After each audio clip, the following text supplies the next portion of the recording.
Indonesia adalah negara yang kaya akan rempah-rempah. Namun, tahukah kalian, bahwa ada rempah termahal di dunia? Bahkan ada yang harganya mencapai miliaran. Beberapa rempah dijual lebih mahal dibanding yang lain. Tentu bukan tanpa sebab, karena selain untuk makanan, tapi juga baik untuk kesehatan dan pengobatan.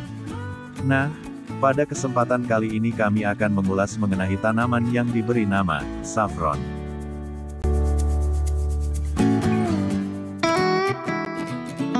Tahukah Anda, saking mahalnya, saffron dijuluki dengan sebutan emas merah.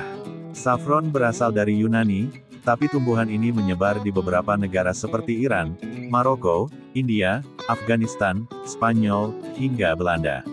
Saffron berasal dari bunga krokus, yang proses panennya sangat sulit.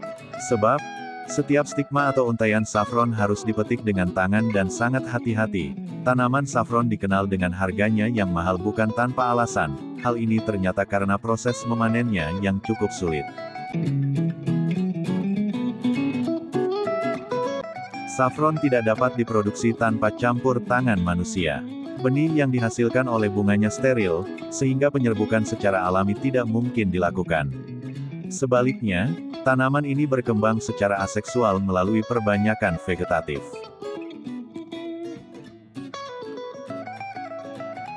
Penanaman dilakukan melalui umbi, yaitu batangnya yang berbentuk seperti umbi yang tumbuh di bawah tanah.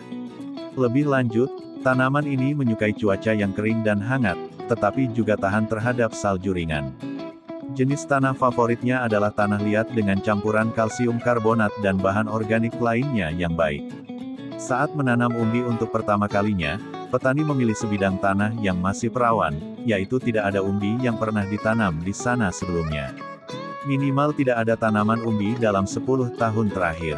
Sebelum menanam, disarankan untuk mengolah tanah sedalam 20 hingga 50 cm agar bedeng tanam tetap gembur dan berventilasi baik.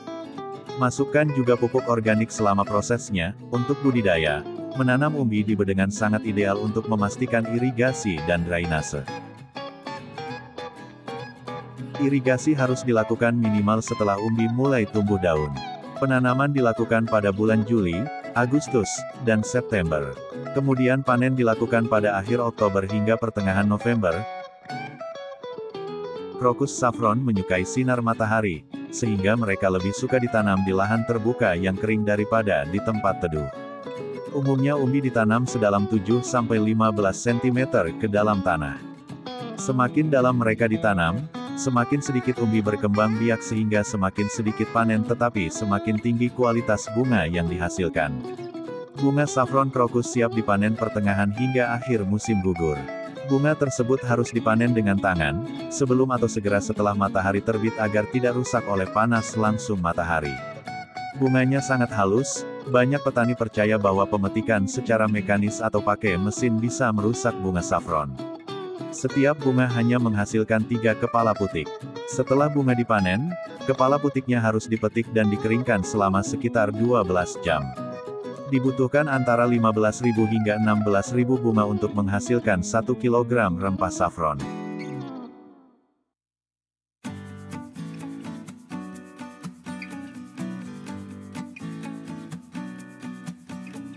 Dalam hal tenaga kerja, menghasilkan jumlah ini membutuhkan waktu 370 hingga 470 jam, memang lama.